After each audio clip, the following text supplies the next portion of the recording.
સુરતના પાલ ઉમરા બ્રિજની ઘટના છે। કાર ચાલકે 4 બાઇક અને ટેમ્પાને અડફેટે લીધો। કાર ચાલક ખાનગી હોસ્પિટલનો તબીબ નીકળ્યો છે। 4 લોકોની ઈજા પહોંચી અને તમામને હોસ્પિટલ ખસેડાયા છે। તબીબની પાલ પોલીસે કરી છે અટકાયત। તો પાલનો બ્રિજ ઉતરતા એક્સિલેટર પર પગ મૂક્યો અને ઝોકું આવી ગયું હોવાનું રટણ કર્યું છે। તો પાલ પોલીસે વધુ તપાસ પણ હાથ ધરી છે।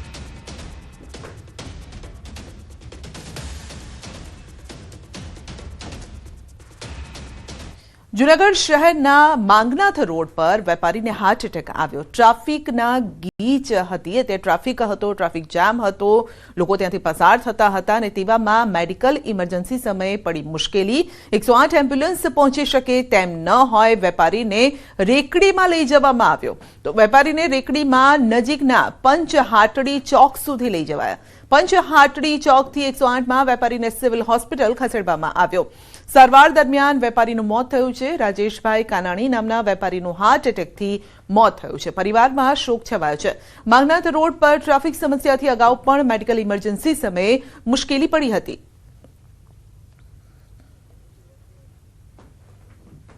નવસારીમાં ધૂળેટીની ઉજવણીમાં મારામારી કરનારની પોલીસે શાન ઠેકાણે પાડી છે। બીઆર ફાર્મ ખાતે આયોજિત કાર્યક્રમમાં સામાન્ય ધક્કામુક્કી થતા કરી હતી મારામારી। સામાન્ય બોલાચાલી બાદ કેટલાક વ્યક્તિઓએ છૂટે હાથ માર મારી અને અફરાતફરી મચાવી હતી અને જે બાદ પોલીસને ફરિયાદ મળતા શાંતિ ડહોળવાનો પ્રયાસ કરનાર તત્વો સામે કાર્યવાહી કરવામાં આવી। 4 શખ્સોની ધરપકડ કરી કાયદાનું ભાન કરાવ્યું હતું।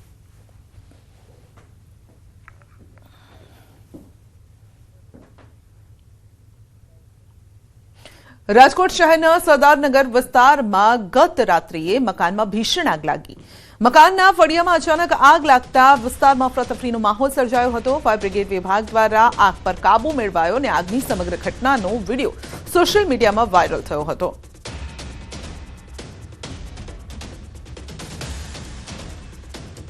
આગ લાગવાનું કારણ હજુ અકબંધ છે। કયા કારણસર આગ લાગી તે સામે નથી આવ્યું। કલાકોની જહેમત બાદ આગ પર કાબુ મેળવાયો છે। તો રાજકોટના આ દ્રશ્યો છે જ્યાં આગની ઘટના ઘટી હતી, જો કે કોઈ જાનહાનિ નથી થઈ, એ એક સારી બાબત રહી।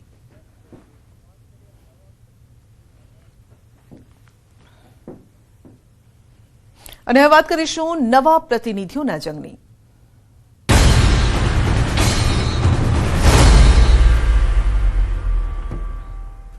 ગુજરાતના વકીલોની સર્વોચ્ચ સંસ્થા બાર કાઉન્સિલ ઓફ ગુજરાતની 23 સભ્યોની નવી બોડી માટે આજે મતદાન યોજાશે, જેમાં રાજ્યના 76,000થી વધુ વકીલો મતદાન કરી 5 વર્ષ માટે નવા પ્રતિનિધિ નક્કી કરશે। મતદાન પ્રક્રિયા સાંજે 6 વાગ્યા સુધી ચાલશે। 23 બેઠકો માટે 99 ઉમેદવારો મેદાનમાં ઉતર્યા છે અને આ ચૂંટણીમાં ખાસ 30% મહિલા ઉમેદવાર માટે અનામતની જોગવાઈ છે। તો જેથી 23માંથી ઓછામાં ઓછી 5 મહિલા ઉમેદવારોની પસંદગી ફરજિયાત રહેશે। બાર કાઉન્સિલ ઓફ ઇન્ડિયા દ્વારા 2 મહિલા ઉમેદવારોની કો ઓપ્શન મારફતે નિમણૂક કરવામાં આવશે અને જેથી કુલ 25 સભ્યોની ટીમ તૈયાર થશે। આ ચૂંટણી 5 વર્ષના લાંબા વિરામ બાદ યોજાઈ રહી હોવાથી વકીલ આલમમાં ભારે ઉત્સાહ પણ છે, રસાકસી પણ જોવા મળી રહી છે। ચૂંટણી પ્રક્રિયામાં કોઈ ગેરરીતિ ન થાય તે માટે સુપ્રીમ કોર્ટ દ્વારા રચાયેલી high power election supervisory committee સમગ્ર પ્રક્રિયા પર નજર રાખી રહી છે। દિલ્હીમાં થયેલા વિવાદોને ધ્યાને રાખીને બેલેટ પેપર અને મતપેટીઓની સુરક્ષા માટે ચુસ્ત બંદોબસ્ત ગોઠવવામાં આવ્યો છે। તો આજે મતદાન પૂર્ણ થયા બાદ તમામ મતપેટીઓને સીલ કરી અમદાવાદ સ્થિત ગુજરાત હાઈકોર્ટ ઓડિટોરિયમ ખાતે લાવવામાં આવશે અને ત્યારબાદ 9 માર્ચથી મતગણતરી શરૂ થશે।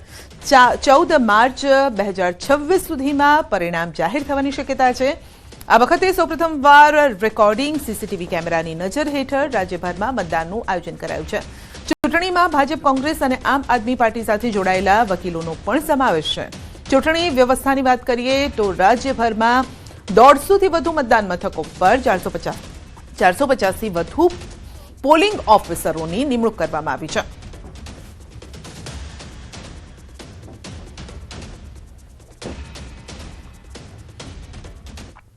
અને હવે વાત કરીશું વોર ઝોનની।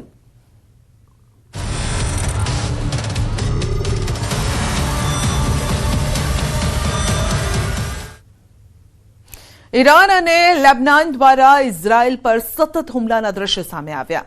તેલ અવીવમાં ગ્રાઉન્ડ ઝીરો પર પહોંચી ન્યૂઝ 18ની ટીમ. મિસાઇલના હુમલા અને ભાગદોડ કરતા લોકો કેમેરામાં કેદ થયા. સાયરન વાગતા જ લોકો બંકરમાં જતા દેખાયા. કેટલાક રહેણાંક વિસ્તારમાં નુકસાન પહોંચ્યું હોવાના અહેવાલ છે. મિસાઇલના કાટમાળના કારણે પણ કેટલીક ઇમારતો સહિતમાં નુકસાન પહોંચ્યું છે અને જેના કારણે સામાન્ય જનજીવન ખોરવાઈ ગયું છે.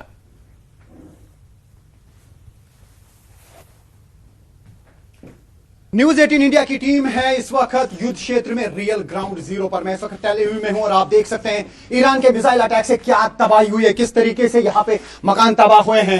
जिस एरिया में अटैक हुआ दूर दूर तक मकान और बाकी बिल्डिंग्स यहाँ पे तबाह हुई हैं और पूरी तरह से ये रिपोर्ट आप सिर्फ और सिर्फ देख सकते हैं न्यूज 18 इंडिया पर, जो रियल ग्राउंड जीरो पर है ये वॉर कवर करने के लिए.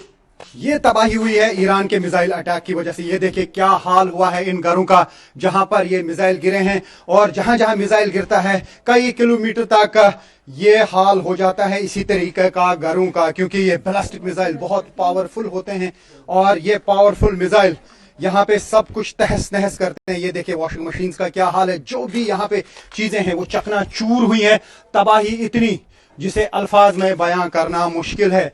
और यहाँ पर जो लोग रहते हैं वो अब डिस्प्लेस हुए हैं, वो बेघर हो चुके हैं और उन्हें बाकी जगहों पे अब शिफ्ट किया जाता है. तो ये आप देख सकते हैं कि क्या सिचुएशन है इन घरों की जहां पर ये मिसाइल गिरे हैं. लगातार ईरान की तरफ से मिसाइल अटैक किए जा रहे हैं और इसराइल और यूएस फोर्सेस लगातार ईरान पे हमले कर रहे हैं. हालांकि ईरान में काफी जानी नुकसान हुआ है. अभी यहाँ पर इसराइल में जो ऑफिशियल फिगर्स हैं, ऑफिशियल्स का ये कहना है कि 12 लोगों की मौत हुई है और कई लोग जख्मी भी हुए हैं. प्रॉपर्टी डैमेज काफी जगहों पे है जो हम यहाँ पे देख पा रहे हैं. अब जिनके ये घर हैं वो यहाँ पे आ रहे हैं और अगर कुछ चीजें वो ले जा सकते हैं तो वो कुछ चीजें अपने साथ ले जाने की कोशिश कर रहे हैं. तो ये उन्होंने एक कार्टन लाया है और एक डिब्बे में क्या कुछ समा सकता है वो यहाँ पे आ रहे हैं जिनके ये घर हैं, क्योंकि यहाँ पे थोड़ी देर पहले जो ये अटैक हुआ है इसकी वजह से ये घर पूरी तरह से तबाह हुए हैं. अब जिनके ये घर हैं वो यहाँ पे आ रहे हैं.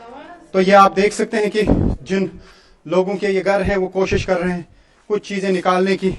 ये ऐसा लगता है कि कोई कमर्शियल यूनिट यहाँ पे रहा है, लेकिन ये पूरी तरह से तबाह हो चुका है और दूर दूर तक इसके निशान जो हैं वो दिखाई दे रहे हैं.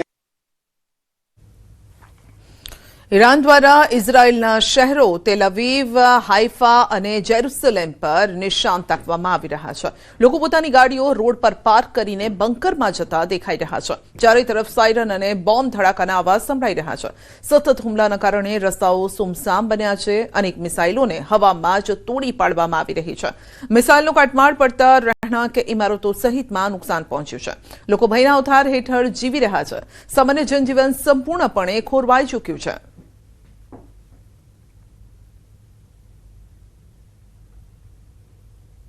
टेल अवीव में लगातार सायरन्स बज रही हैं, लगातार ईरान की तरफ से मिसाइल अटैक्स किए जा रहे हैं. आप सुन सकते हैं आवाज, सायरन्स बज रही हैं और लोग जो हैं यहाँ से भाग रहे हैं, जा रहे हैं. ये देख सकते हैं किस तरीके से ये गाड़ी जो है सड़क पर ही पार्क करते हैं और शेल्टर की तरफ जाते हैं. ये जो मैं यहाँ की तरफ आपको दिखा रहा हूँ ईरान का साइड यही है. तो ईरान की तरफ से ही मिसाइल्स और रॉकेट्स जो हैं वो फायर किए जाते हैं. दूसरे साइड से लेबनान है और लेबनान की तरफ से भी अटैक्स किए जाते हैं यहाँ पर इसराइल में.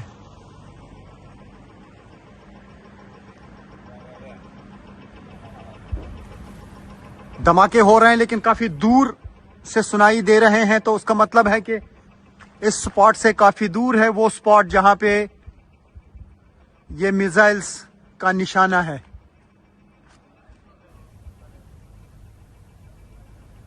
धमाके बहुत हो रहे हैं. अब देखना होगा कि क्या ये हवा में इंटरसेप्ट किया गया इनको या कहीं पे ये हिट कर गए हैं. थोड़ी देर के बाद ही खबर यहाँ पे आएगी. ઈરાન ઇઝરાયલ યુદ્ધની ગંભીર સ્થિતિ વચ્ચે દુબઈમાં ફસાયેલા સુરતના 20 પ્રવાસીઓમાંથી 5 મુસાફરો પરત હેમખેમ આવ્યા છે, જેમને સ્પેશિયલ ફ્લાઇટ દ્વારા મુંબઈ લાવી ત્યાંથી ટ્રેન મારફતે સુરત પહોંચાડવામાં આવ્યા. સુરત રેલવે સ્ટેશન પર પહોંચતા જ પરિવારે ઉમળકાભેર સ્વાગત કર્યું હતું અને ત્યારે સ્વજનોને મળતા જ પ્રવાસીઓની આંખોમાં હરખના આંસુ આવી ગયા. દુબઈની સ્થિતિ હાલમાં અત્યારે સારી છે, બટ ફ્લાઇટ કેન્સલેશન કન્ટિન્યુઅસલી હતા, બટ હવે ધીરે ધીરે ફ્લાઇટો રિઝ્યુમ કરે છે. એટલે રિઝ્યુમ કરે તો એક ફ્લાઇટની અંદર લગભગ 300 થી 400 ઓન એન એવરેજ 4 થી 5,000 લોકો દુબઈની અંદર રિટર્ન થાય છે. તો એ day by day number of passenger વધતા જશે અને લોકો સુરતમાં આવતા જશે. બટ જે માહોલ વોરનો હતો એવી સ્થિતિમાં રેસ્ટોરન્ટો, હોટેલ બધું ચાલુ હતું, એટલે એવો કોઈ ડરજનક માહોલ સર્જાયો નહીં હતો. અમદાવાદની એસવીપી હોસ્પિટલમાં દર્દીના મોતને લઈને ઉઠેલા વિવાદ વચ્ચે એએમસીએ તપાસ શરૂ કરી છે. એએમસી દ્વારા તપાસ કમિટી બનાવવાની જાહેરાત કરવામાં આવી. દર્દીના પરિવારજનોએ હોસ્પિટલની બેદરકારીના કારણે મોત થયાનો આક્ષેપ કર્યો છે. જો કે પ્રાથમિક તપાસ બાદ એએમસીના ડેપ્યુટી કમિશનરે જણાવ્યું કે દર્દીને સારવાર દરમિયાન તેમને સીપીઆર આપવામાં આવ્યું હતું અને જે અંગે દર્દીના સગાઓને પણ જાણ કરવામાં આવી હતી. દર્દીની સ્થિતિ સુધરી ન હોવાથી સાંજે 4:45 વાગે તેમના મૃત્યુની માહિતી આપવામાં આવી. સાથે જ મૃતકના પરિવારજનોએ મેડિકો લીગલ પોસ્ટમોર્ટમ માટે અસંમતિ વ્યક્ત કરી હોવાનું પણ જણાવ્યું છે. 3 ડોક્ટરો દ્વારા તૈયાર કરાયેલા પ્રાથમિક રિપોર્ટ મુજબ સારવારમાં કોઈ ઉણપ જોવા મળતી નથી અને તેમ છતાં આખરી રિપોર્ટ આવ્યા બાદ આગળની કાર્યવાહી હાથ ધરવામાં આવશે. તો જરૂર પડશે તો એલજી હોસ્પિટલના તબીબોની મદદથી પણ તપાસ કરવામાં આવશે.